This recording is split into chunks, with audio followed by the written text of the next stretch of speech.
பயங்கரமான பல்லு வலிங்க. ஒன்றும் முடியல. காரணம் என்னன்னே புரியல. டாக்டர்கிட்ட போய் கேட்டால் பல்லு சொத்த பல்லு அப்படின்னாங்க. ஏன் காரணம் என்னவா இருக்கும் டாக்டர் அப்படின்னு கேட்கும்போது, என்ன பேஸ்ட் யூஸ் பண்ணுறீங்கன்னு கேட்டார். இல்லைங்க டாக்டர், நாங்கள் சின்ன வயசில் கிராமத்தில் இருந்ததுனால அப்பா எங்களுக்கு தினமும் காலையில் கருவேலங்குச்சி கொண்டு வந்து கொடுப்பாங்க. அதில் தான் நாங்கள் பல் விளக்கிக்கிட்டு இருந்தோம். அப்போல்லாம் இந்த பேஸ்ட்டு ப்ரஷ் எல்லாம் எங்களுக்கு தெரியல. கருவேலங்குச்சி இல்லைன்னா வேப்பங்குச்சியில் தான் நாங்கள் பல் விளக்கிக்கிட்டு இருந்தோம். அதுதான் நல்லதுன்னு சொல்லுவாங்கன்னு சொல்லி நாங்கள் அதை தான் பயன்படுத்திக்கிட்டு இருந்தோம். அதுக்கப்புறம் காலேஜு, ஹாஸ்டல் அப்படின்னு போக ஆரம்பித்ததுக்கப்புறம் தான் அந்த பேஸ்ட்டு ப்ரஷ்ஷெல்லாம் யூஸ் பண்ண ஆரம்பித்தோம். ரொம்ப முடியல, பயங்கரமாக பல்லு வலிக்குது, எதுவுமே சாப்பிட முடியல அப்படின்னு சொல்லி சொல்லும்போது, உங்கள் சாப்பாட்டு பழக்க வழக்கங்கள்லாம் சொல்லுங்கள் அப்படின்னு சொல்லி கேட்டார். ஸ்வீட்லாம் நிறையா சாப்பிடுவீங்களான்னு கேட்டார். ஸ்வீட்டு பிடிக்கும், ஆனால் நிறையா சாப்பிட்ற அளவுக்குலாம் இல்லை, 1, 2 அப்பப்போ நாங்கள் சாப்பிடுவோம். சாக்லேட் அப்படின்னாரு. சாக்லேட்டும் எப்போவாது தான் டாக்டர், மற்றபடி ரெகுலரெல்லாம் வாங்கி சாப்பிட்றதுலாம் இல்லை அப்படின்னு சொல்லி பேசிக்கிட்டு இருக்கும்போது, காய்கறி வகைகள்லாம் எப்படி சாப்பிட்டீங்கன்னு சொல்லி கேட்டார். கத்திரிக்காய்னா ரொம்ப விரும்பி சாப்பிடுவேன். ஆரம்பத்தில் முருங்கைக்காய் எனக்கு பிடிக்கல, அதுக்கப்புறம் இப்போ முருங்கைக்காய் ரொம்ப விரும்பி சாப்பிடுவேன். மற்ற எல்லா காய்கறியும் எப்பவும் போல் நாங்கள் செஞ்சு கொடுக்குறத சாப்பிட்டுக்கிட்டு தான் இருப்போம் அப்படின்னு சொல்லி சொல்லும்போது, சின்ன வயசில் கத்திரிக்காய் சூடாக நீங்கள் சாப்பிட்டீங்களா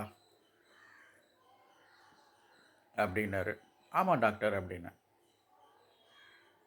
நீங்கள் எல்லா காயும் நார்மலாக சூடாக எதுவும் சாப்பிடக்கூடாது, ஆனால் உங்களுக்கு சூடாக சாப்பிட பிடிக்குது அப்படிங்கும்போது மற்ற எல்லா காயெல்லாம் கூட பிரச்சனை இல்லைங்க. ஆனால் கத்திரிக்காய் மட்டும் சூடாக சாப்பிட்டீங்க அப்படின்னா அதில் இருக்கிற விதை எல்லாமே சின்ன சின்ன விதை, அது பல்லு சந்தில் போய் அங்கங்கே புகுந்துக்குச்சுனாக்க அது இந்த பல்லோடைய இயற்கை தன்மையை கொஞ்சம் கொஞ்சமாக அதை அரித்து அதனுடைய பல்லோடைய தன்மையை மாற்றிடும். அதுதான் காலப்போக்கில் உங்களுக்கு சுத்தப்பல்லாக மாறுறதுக்கு காரணம், பூச்சி அரிச்சிரும் அப்படின்னு சொல்லி சொன்னார். ஆமாம் டாக்டர், கரெக்டு தான். அம்மா சின்ன வயசில் கத்திரிக்காயெல்லாம் சூடாக சாப்பிடக்கூடாதுடா, சாப்பிட்டாக்க சொதப்பல் வந்துடுடா அப்படின்னு சொல்லுவாங்க. அது அந்த டைமில் எங்களுக்கு வேடிக்கையாக இருந்தது. அதனால் கிண்டல் பண்ணி சிரிச்சுக்கிட்டு நாங்கள் அது பெருசாக எடுத்துக்கல. இப்போ அந்த வேதனையை அனுபவிக்கும் போது தான் தெரியுதுங்க டாக்டர் அப்படின்னு சொன்னதுக்கப்புறம், அட்லீஸ்ட் இதுக்கு மேலேயாவது எந்த பொருளுமே சூடாக சாப்பிடாதீங்க. அதே மாதிரி ஃப்ரிட்ஜில் இருந்து எடுத்து வச்சு டைரெக்டாக ரொம்ப கூலாக சாப்பிடாதீங்க. ஐஸ்கிரீம்லாம் சாப்பிடாதீங்க. இது எல்லாமே பல்லோடைய தன்மையை பாதிச்சிரும்.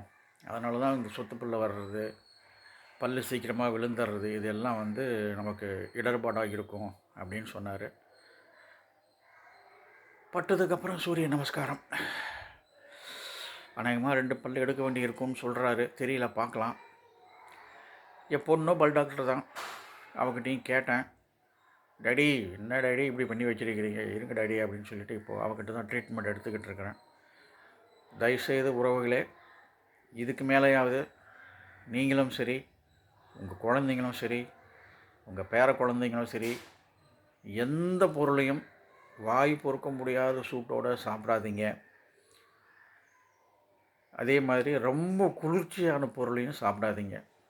இது ரெண்டுமே நம்ம பல்லுக்கு பாதுகாப்பற்ற விஷயங்கள்.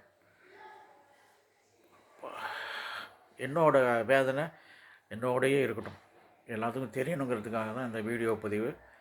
தயவுசெய்து புரிஞ்சிக்கங்க. இதுக்கு மேலேயாவது உஷாராக, எச்சரிக்கையாக பற்களை பாதுகாத்து கொள்ளுங்கள். நன்றிங்க. வணக்கம்.